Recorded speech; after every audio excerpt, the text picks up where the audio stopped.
শীতের রুক্ষতা আর কুয়াশার চাদর সরিয়ে প্রকৃতিতে এলো ঋতুরাজ বসন্ত।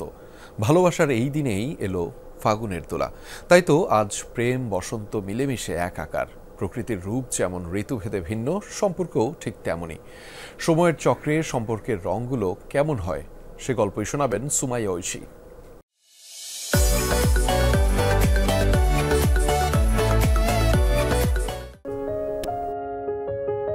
চারদিকে ফুলের মিষ্টি সুবাস, বাতাসের স্নিগ্ধতা জানান দিচ্ছে বসন্ত এসে গেছে। পলাশ, শিমুল আর হিমঝুরিদের আপন রূপে জেগে ওঠার সময় হয়েছে এবার। পাতায় পাতায় চলছে তারই প্রস্তুতি। বসন্তে নতুন ফুল আর পাতার গহনায় সাজে প্রকৃতি, লাগে তারুণ্যের ছোঁয়া। সেই সাজ দেখে কবি মনে জেগে ওঠে হরেক ছন্দের কবিতা, গান আর ভালোবাসার পঙ্গক্তি। তাই তো এই বসন্ত, এই ফাল্গুন এত প্রেমময়। ভালোবাসার দিনটিও তাই পহেলা ফাল্গুনের সঙ্গে হাত ধরাধরি করে হাজির। বসন্তের এত রং, এত ভালোবাসা দেখেই বোধহয় রবি ঠাকুর বলেছিলেন, বসন্তের হাওয়া যবে অরণ্য মাতায়, নৃত্য ওঠে পাতায় পাতায়। এই নৃত্যে সুন্দরকে অর্ঘ্য দেয় তার, ধন্য তুমি বলে বারবার। আজকের এই দিন অর্থাৎ ভালোবাসা দিবসেই আমাদের ভালোবাসার শুরু। 4 বছর পূর্ণ হয়েছে। তারপর থেকে তো এই পথ চলা এবং গত মাসে আসলে বিয়ে হয়েছে এবং বিয়ের পর আসলে অন্যরকম একটা জীবন। প্রেম এরপর পরিণয়, ধীরে ধীরে ভালোবাসার তীব্র আকর্ষণে কাছে আসা। ঘর বেঁধেছে ওরা। এখন কি বদলেছে সম্পর্কের কোনো হিসেব নিকেশ? আগের সম্পর্ক একরকম ছিল, এখন আসলে অনেকটাই ভিন্ন রকম। কারণ এখন যেটা হয়েছে, একটা দায়িত্ব বোধ কাজ করছে। একটা মানুষ আমার সঙ্গে আছে, তাকে ভালো রাখার দায়িত্বটা আমার কাছে আছে। সেই জিনিসগুলো আসলে ভাবি কিভাবে ভালো রাখা যায়, সেই চিন্তাগুলো আসে। ও সারাদিন অফিস করে ঢাকা থেকে রাজশাহীতে আমার সাথে দেখা করতে আসতো। বিয়ের পর সেই অ্যাডভেঞ্চারটা এখন নেই।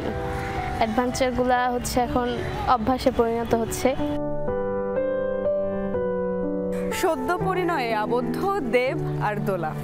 ঘর বাঁধার পর এটি তাদের প্রথম বসন্ত। তবে এমন অনেকগুলো বসন্ত একসঙ্গে পার করলে সম্পর্কের সমীকরণ কি বদলে যায়? সেই গল্পই শুনবো এবার।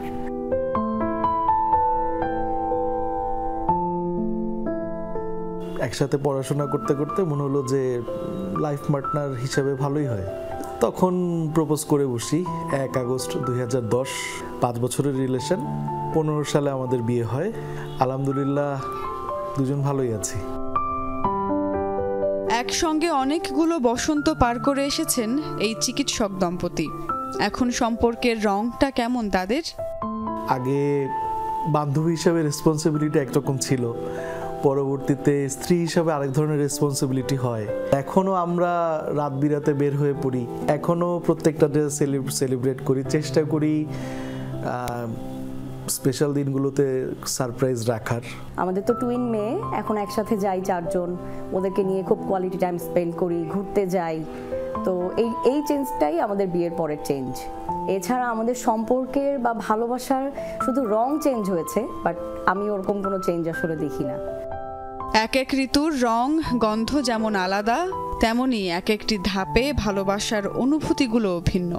তবে সব কিছুকে ছাপিয়ে ভালোবাসায় বসন্তের দোলা থাক চিরটাকাল।